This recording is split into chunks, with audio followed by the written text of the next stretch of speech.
were singing, I just remembered it.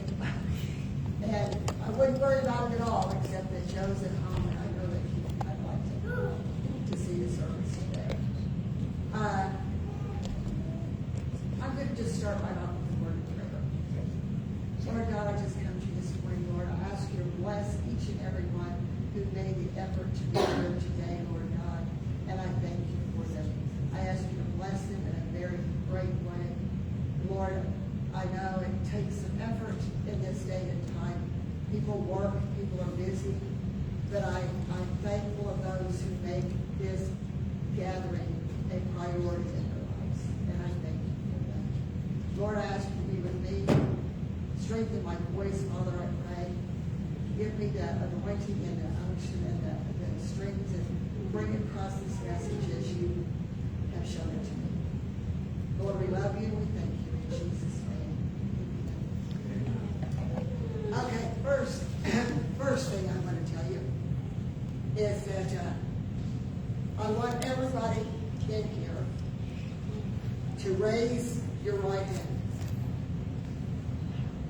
Okay, now raise your left hand.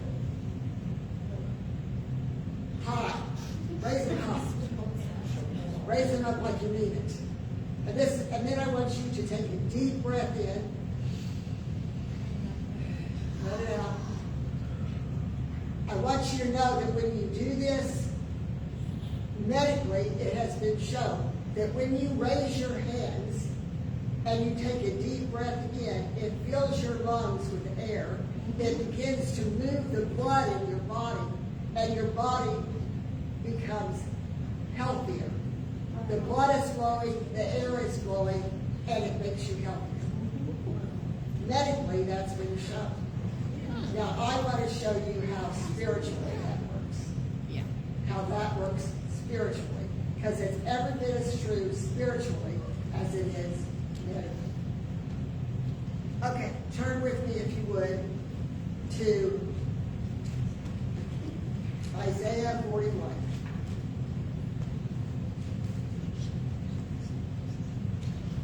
You know, what I'm going to be talking to you about is raising your hands in the sanctuary. Praising God with upright, raised hands. You don't see that much anymore. I don't know if people are afraid somebody's going to think they're weird or, I hate to use this term, but if they're going to think, oh my gosh, they're holy. They raise their hands and praise to God. Oh my goodness, they must be weird. Amen.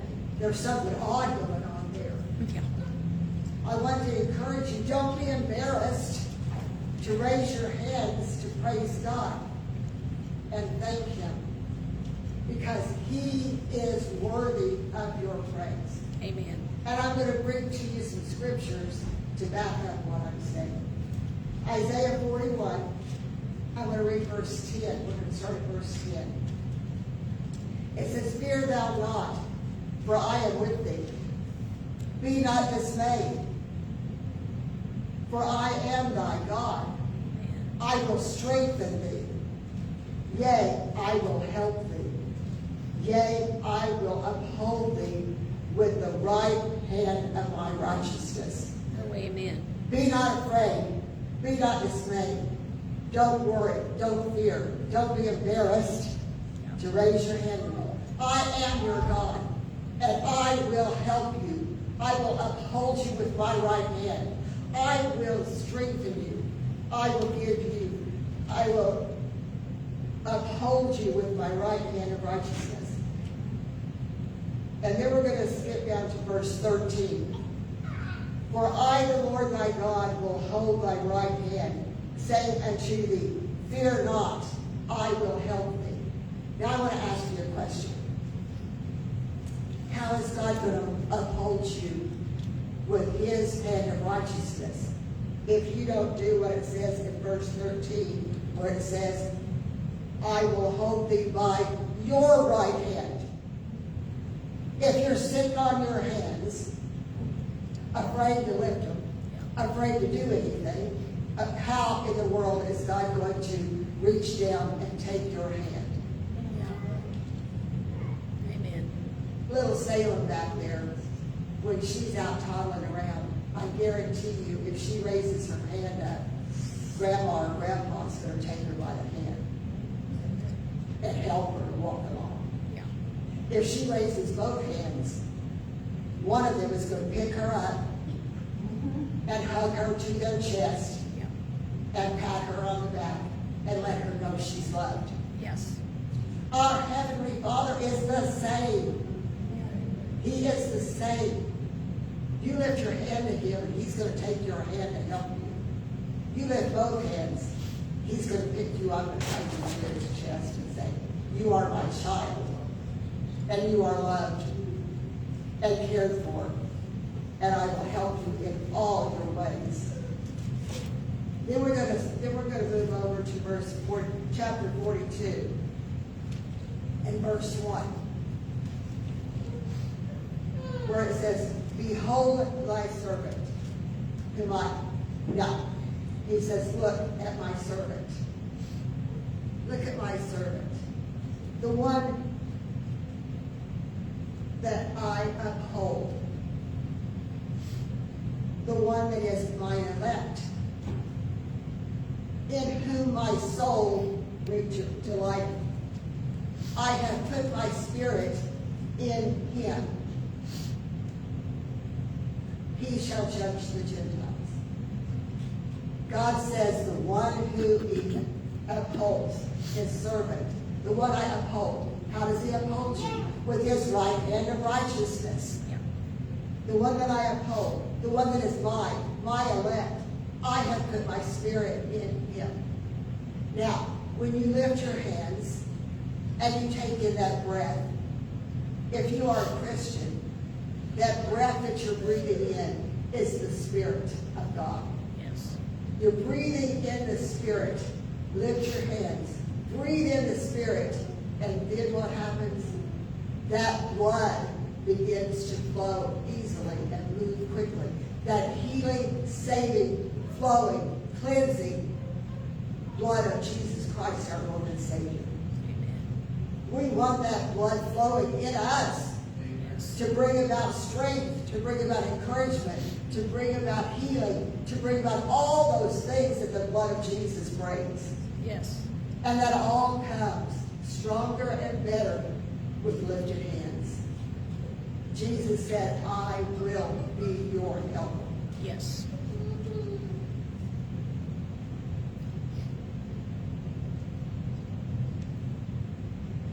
Then in Psalms 134. Psalms 134 is only 3 verses. So we're going to read the whole chapter. Behold, bless ye the Lord, all ye servants of the Lord, which by night stand in the house of the Lord. Bless you, the servants of God, the ones who stand in the house of the Lord. Lift up your hands in the sanctuary and bless the Lord. The Lord that made heaven and earth, bless thee out of Zion. Yes. Bless the Lord in the sanctuary. Lift your hands to him. I don't know about you guys, but I'm going to tell you what.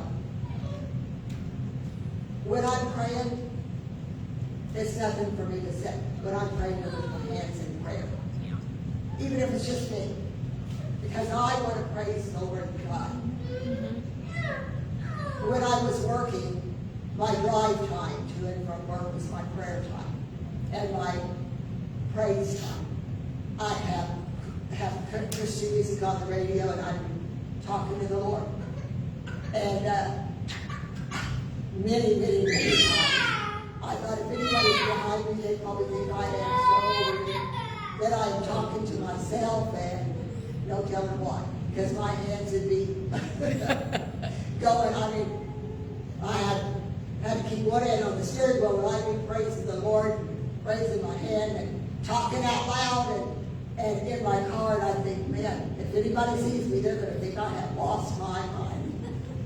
But you know what? That's okay, because God knows. Yes. He knows that. He knows where my mind is. Yes. Amen. He knows where my mind is. Now, I want to ask you. I want to take it down.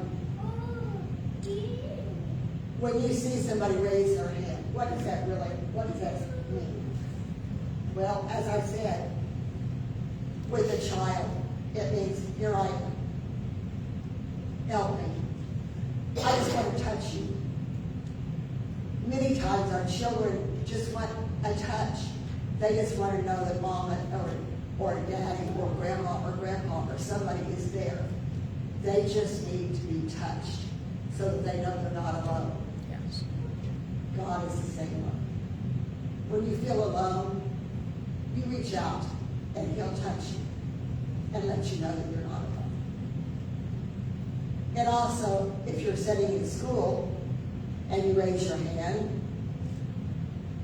what does that mean? It means you want somebody's attention, first of all. You want the teacher, you're trying to get the teacher's attention. Second of all, it may mean that you have a question. And you need somebody to answer it for you. Don't be ashamed to say, Lord, I've got a question. I need an answer. Ask. You have not because you ask not. Yes. Ask your questions. The Lord will answer them. The next thing, when you see, at our house, usually we're either watching mission shows or we're watching old westerns or we're watching old war movies, the old black and white kind. And the Germans always come out, hands raised, ready to surrender, because the good guys always win. When you see somebody come out with both hands raised, even on today's cop shows, when they're after the bad guys, they'll say, put your hands up and come out. And they put both hands up. That's a sign of surrender. This is the main thing I want you to get out of this. Raise your hands to the Lord is surrender. Have you surrendered everything to Him? Everything to Him. I would say at least 85 or 90% of Christians would have to say no to that question. They've surrendered their heart to Him. They've received Him as Savior. They've received the free gift of salvation. But have you made Him Lord and Master over everything in your life? Have you surrendered all?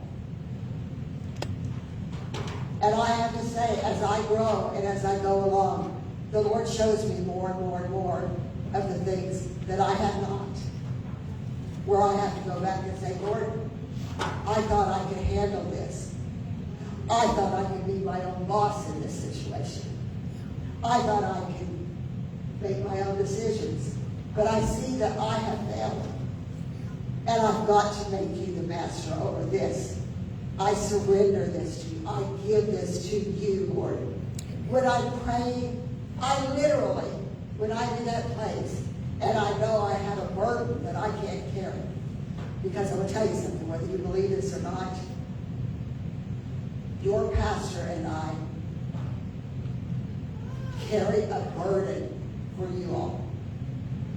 When we know that you're going through a hard time, when we know that you have a problem in your life, when we know that something is attacking you that you're fighting against, we carry that burden for you.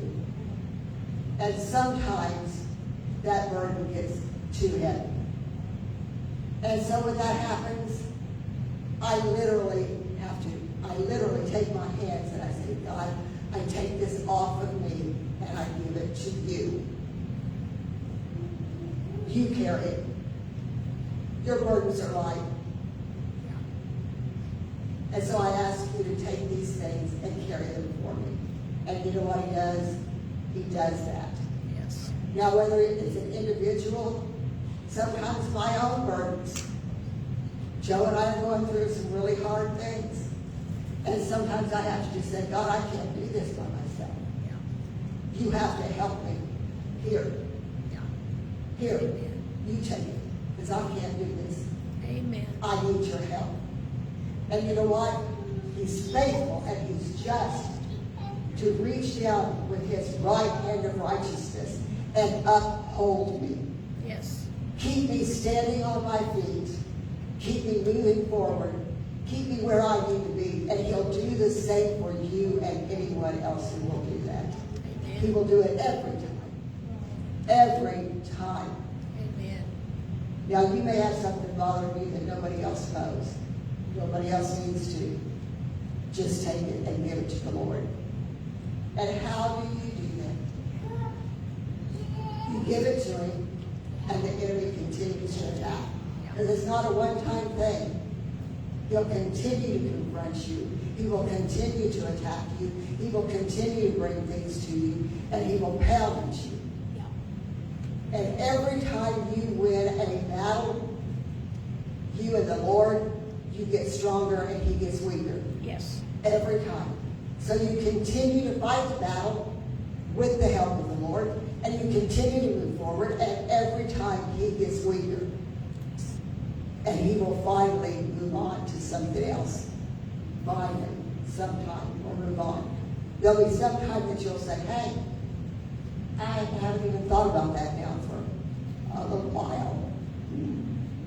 That's good. That's very good.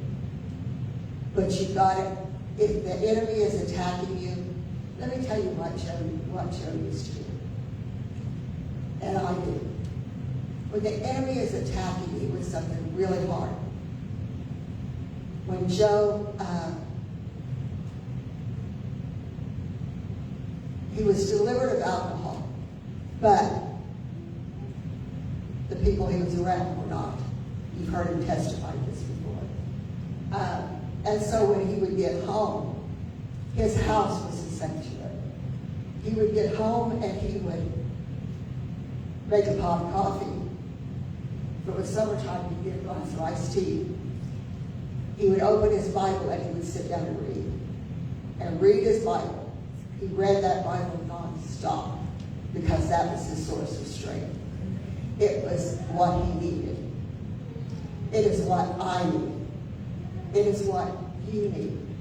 It is what we all need. It is our source. It is our source of strength. And I encourage you to do that and find your way. We all work out our own salvation with fear and trembling. Yes. As we said Wednesday at Bible study, the fear of the Lord is the beginning of wisdom. So it's not bad to be afraid, but make it wisdom. Let the Lord teach you in that what you need to do. And God will lift you up, and he will encourage you, and he will keep you where you need to be. That's what he does. He'll see you through the hard times, and we all have them. Yes. Nobody is exempt from hard times. No. Nobody is exempt from problems. Nobody is exempt from family issues. Nobody is exempt from the things that the world throws at us. But we all have one source of strength. We all have one place that we can go. Yeah. We all have one Christ Amen. that we can turn to. Amen. So I encourage you to surrender. If you don't get anything else out of this service, I hope you get that part, to surrender. When you surrender, your battle is done. When the German soldiers came out with their hands raised, their part of the war was finished. When you surrender to God, your part in the battle is finished. You don't have to fight it anymore because you have an advocate who will fight your battles for you. Who will fight your battles for you. I'm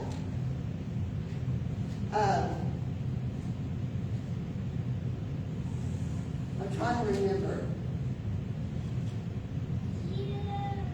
Ethan's favorite verse. Exodus 11:11. By the way, Ethan, I want you to know that I appreciate that you were ready and wanted to be here this morning.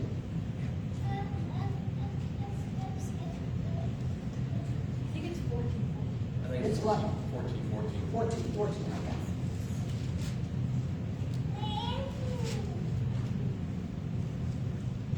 Yes, it It is. is. Exodus 14:14 says, "The Lord shall fight for you, and ye shall hold your peace." So when you surrender to God, He's going to fight your battles for you. All you have to do is hold your peace. What a blessing that is to know that. Okay, I'm going to finish with one more verse in 1 Timothy, chapter 2, verse 8. It says, "I will therefore that men pray everywhere, lifting up holy hands without wrath or doubting." Without wrath or doubting. So don't be afraid. Don't think that somebody's going to think something of you, because who's the most important person judging you? It's not me. And it's not each other. You're right, Mark. It's God. He's the one who's judging you, and He's the most important judge you're ever going to have. Ever going to have. I want more than anything that nobody will receive Christ as their Savior and not make Him Lord, not make Him Master, not walk in the success that they can have as a Christian. Heaven is not your only reward. You will receive rewards here on this earth when you walk with the Lord. You will have peace. You will have joy. You will have comfort. You will have things that you won't have without Him. So I encourage you to walk with Him. Make Him your Lord, your Master. Let Him uphold you and encourage you and help you. He doesn't limit how He'll help. He just says, "I'll help." He is your helper in a very ever-present need. That's His promise to you.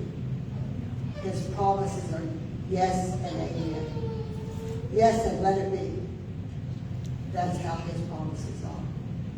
Lord God, we just turn to you this morning. If there is a need in this place today, Lord, I pray that they will lift it off of them and lift it to you, Lord. Give it to you. Lift their hands in the sanctuary and give that need to you.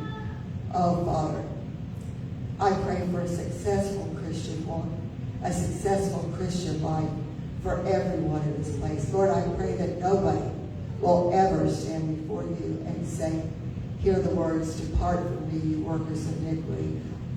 I never knew you. I never knew you. I never had an intimate, personal relationship with you. I knew who you are, and you know who I am. But we never had a personal connection." Lord, it's my prayer that nobody will be deceived into thinking that and receiving it like that. That they will have a personal, intimate connection with you, and that they will have a personal walk with you. Lord, I ask these things in Jesus' name. Is there a need in the house this morning? Is there anybody who has a need that they would like to bring to the altar this morning?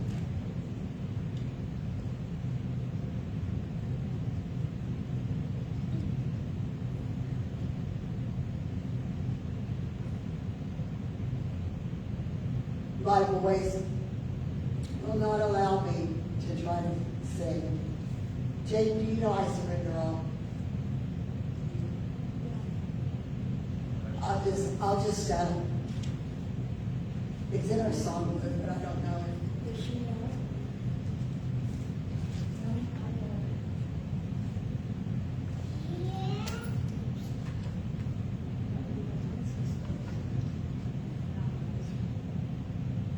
Go ahead, Wilma, if you know it. Okay, let me find my glasses again, I'm sorry. It says, I surrender all. Yeah. that's what All it to is. Jesus, I surrender. All to In thee, here? my blessed Savior, In this one? I surrender all. Okay. He says it's 178, if anybody wants to take a look. Okay.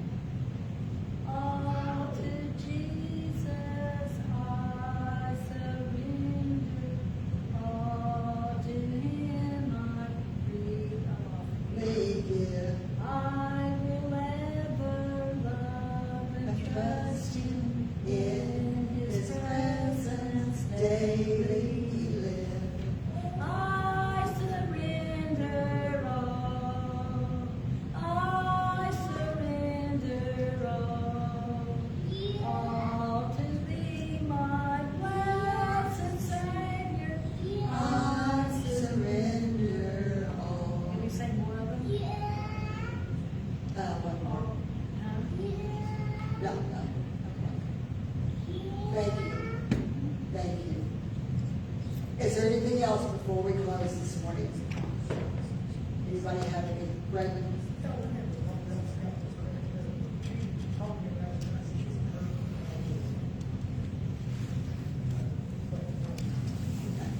Okay. All right, anything else?